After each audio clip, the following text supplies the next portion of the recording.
So, some years back, I was visiting the beautiful nation of Argentina. I went to Las Vegas, built a dam. I was a dam builder across a river deep and wide. I befriended a bunch of dogs. I befriended a cat. I watered the cat. And I visited with a really nice group of people to share in an asado. An asado is kind of like a open fire barbecue that Argentines love. Usually they just lightly salt and season the meat, and then the majority of the flavor comes from the char from the fire. So I was helping the man of the house make the asado. We were getting the coals going, spreading them out, and then we spread the meat on a grill above the coals. Well, as I was talking to him, we were having a good time. And I realized he had an incredibly luxuriant beard. Very thick, very impressive. But it wasn't that he had the beard that was interesting. It was that he was maybe the only Argentine man I had seen that had a beard. And I thought that was weird. And so I asked him, why aren't beards all that common in Argentina?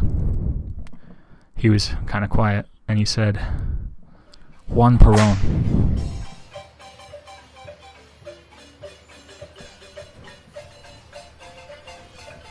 Now, Juan Perón is a very interesting dude. He's a hard one to pin down. He's essentially a fascist, but he founded his own political system, more or less, called Peronism. He was populist, pro-labor union, pro-industrialism, pro-the little guy. Very conservative, very upright. And clean-shaven. Perón, of course, being a upright man of many morals and high standings, had a wife who he loved very much. Perón also courted and had a relationship with a 13-year-old girl. How you doing? All right, you have a seat over in that chair, please. Don't cry for me, Argentina. What do you even say? I mean, she certainly did not have a beard, so I guess that's the only box Perón needs to check.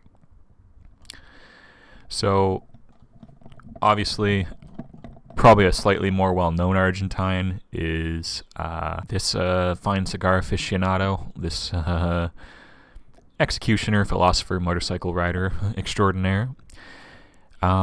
And some say that Perón was so jealous of this man's success on being on t-shirts and being a famous face is what caused him to hate beards so much. I'm just kidding. But in Argentina, beards became deeply associated with communism.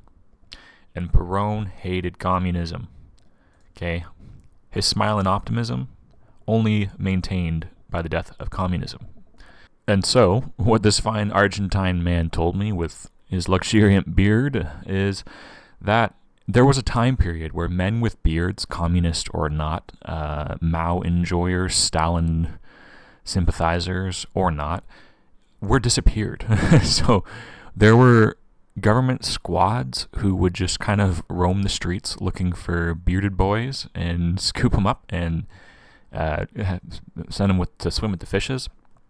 So that's really bizarre, and you can see why why razors became a popular item. What? So that's why you couldn't have a beard in Argentina for so long, and that's why if you go to Argentina today, if you got a beard, you're weird.